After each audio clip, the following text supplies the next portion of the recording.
Hello everyone, Mike here from Tro Tech Zone. We're going to be comparing the iPhone 13 Pro to the iPhone XS Max. So let's get started.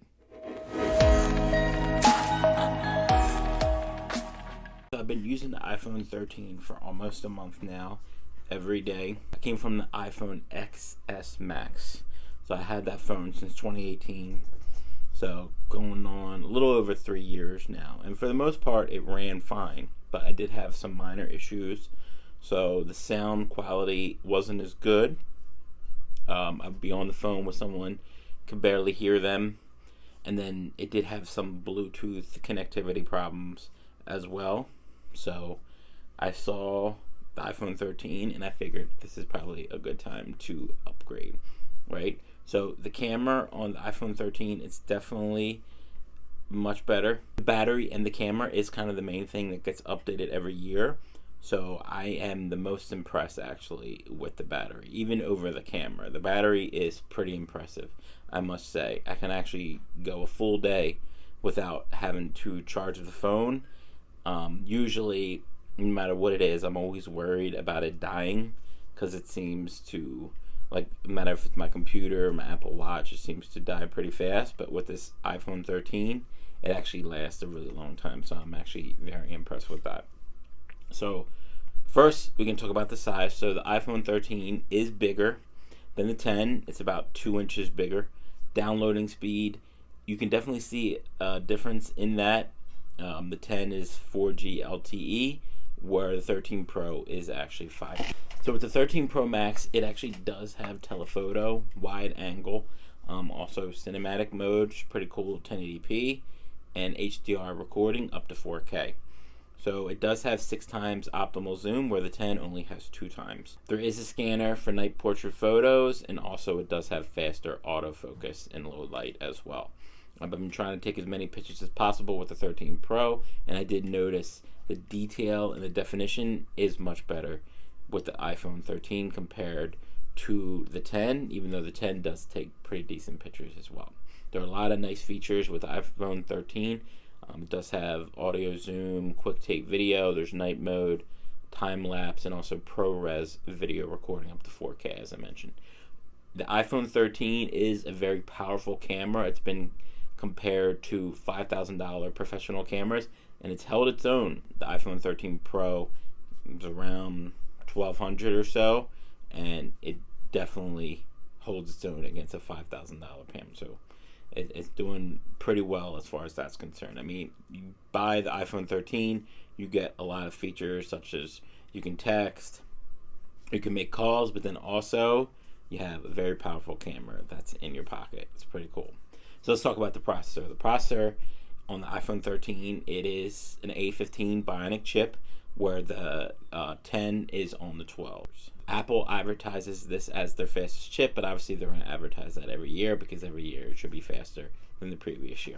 One of the things about having Apple products and iPhones, I never really upgrade because of the speed. Yes, the iPhone 13 is faster, but the 10, even though it's 3 years old, it still holds its own.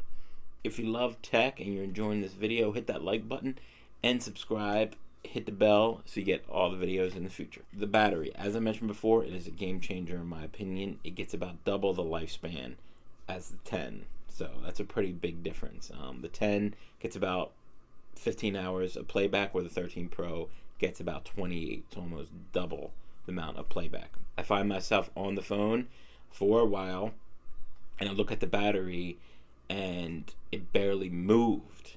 And that's just pretty nice knowing that you don't have to charge it immediately after you use it for a significant amount of time. So let's talk about the protection of the phone. The 13 Pro does actually have a ceramic shield front, and Apple advertises it as a surgical grade stainless steel, where the 10 is glass front and back, but it does actually have that surgical grade stainless steel as well. So MagSafe.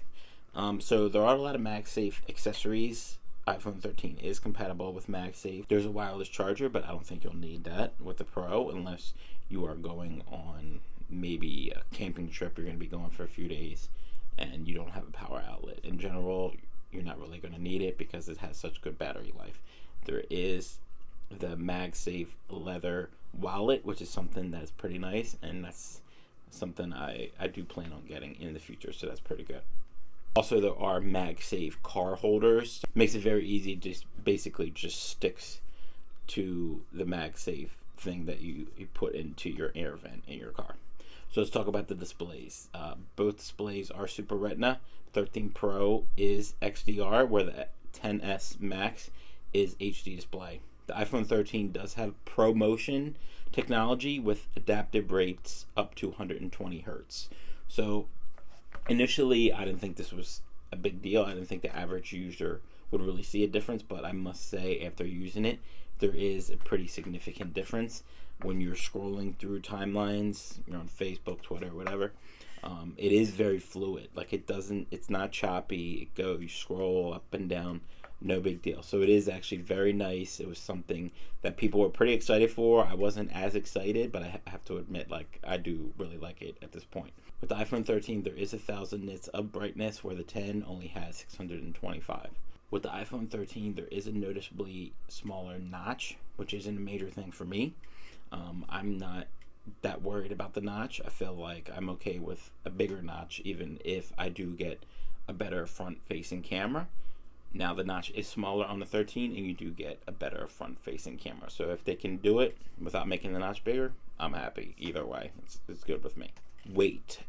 So here I do see a pretty significant difference with the 10.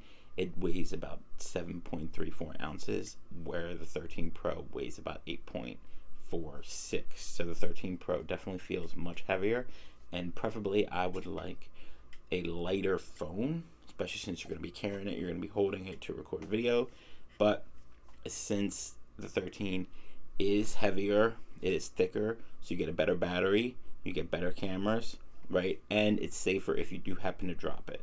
Everything Apple Pro did a pretty good drop test, and the 13 Pro really held its own, so I feel comfortable dropping the phone. So it weighs a little bit more, or you get all those other features that I just mentioned, so I'll take the features opposed to it weighing less. So last but not least, is it worth the upgrade? For me, it was definitely a yes. Coming from the iPhone 10, yeah, I can see some pretty good differences. I mean, really, every single thing about the phone is better, as the 10 is 3 years old, so you would expect. But like I said, the iPhone 10 still works pretty good. One of the things I didn't really touch on, but is worth noting, is the sound quality on the iPhone 13. I mean, when you're playing music, or if you're on speakerphone talking to someone, when I'm playing music, it's almost louder than my 16-inch MacBook. Like, it is very impressive. The sound quality, better downloads, faster, you get better quality camera, and there's better Bluetooth connectivity. And if that alone isn't enough, one of the last things, if not the best thing, is the battery life, as I mentioned. So I definitely do not see myself getting another phone anytime soon. This is more than I need. It's very nice, has the most up-to-date technology, and you could argue it is the best phone on the market at this point. Technology is ever changing, but from year to year, you don't necessarily see huge improvements.